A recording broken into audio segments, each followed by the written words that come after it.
The rains had just arrived. It was the season for fish.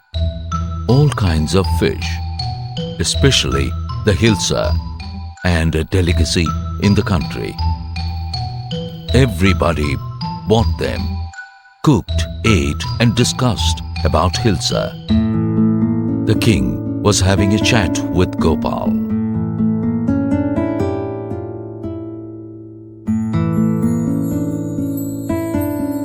Hilsa, Hilsa and Hilsa. I'm really tired of all these filthy talks.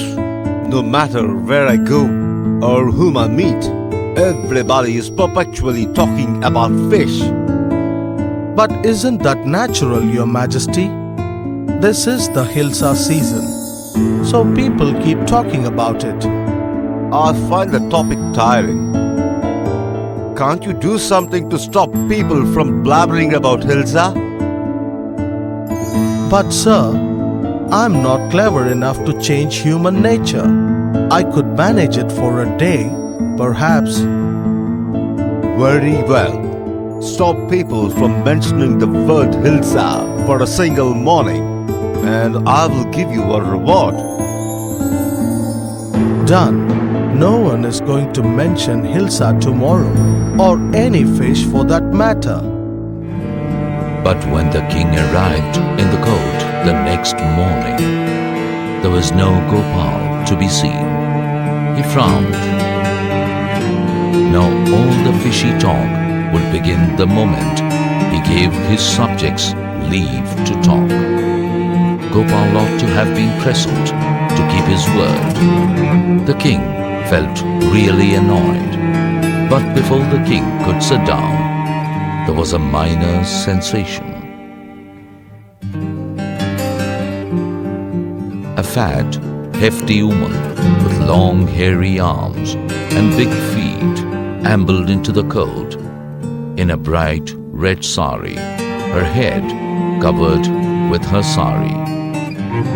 She swayed like a dancer, her anklet bells making queer tinkling sounds. Everyone stared at her and whispered among themselves, "Who on earth can this strange creature be? It isn't anyone we know. No one in our village is brazen enough to dress up like this and walk in as bold as brass." Perhaps the Nawab from the adjacent kingdom has sent her. Ha! A dancing girl? She is as fat as a tub. The king looked at the veiled woman curiously. Who are you? Why have you come here? She did not reply. Speak up, young lady. You need not be afraid. The woman pulled the corner of her sari more closely around herself. Her glass bangles jingled, looking odd on her fat wrists. Tell me, what do you want? I have a lot of state matters to look into, and you're wasting my time. Perhaps she is dumb, sir. Deaf and dumb.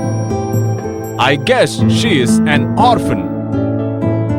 Everyone made wild guesses while the woman stood dumb.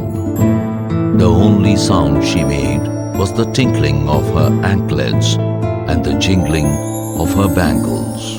I really don't know what to do. As a king, I'm bound to help any subject who comes to me.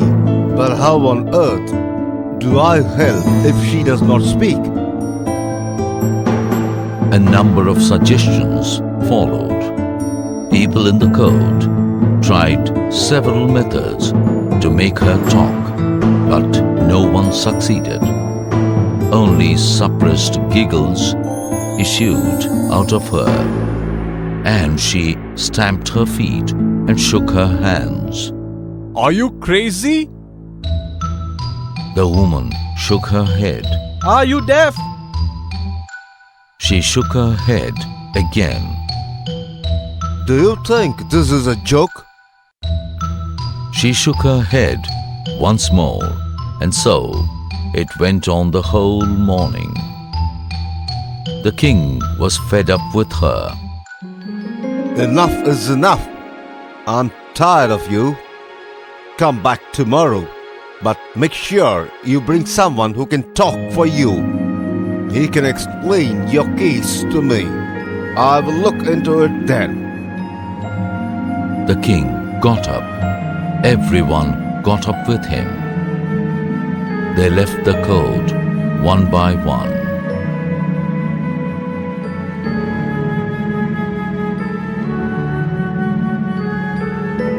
But the woman stood where she was. There is no point waiting anymore. Can't you see that my work for this session is over? Thanks to you, the entire morning was wasted. But my morning hasn't been wasted, sir. The king gave her a keen look. Good head, it's Gopal. What is all this tomfoolery means? You have wasted my entire morning. I have, sir. Gopal threw off his sari and wiped his face dry.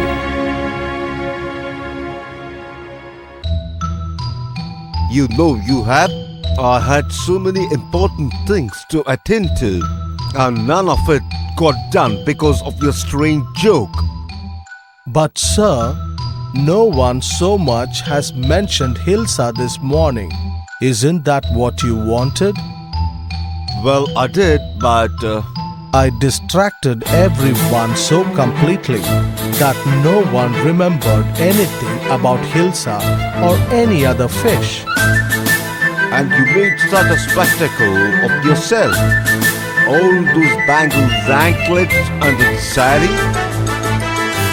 The king laughed. But I have succeeded in what I had set out to do. Yes, you did succeed. I'll have to think about your reward. Please don't give me a Hilsa, Your Majesty. Everyone burst out laughing.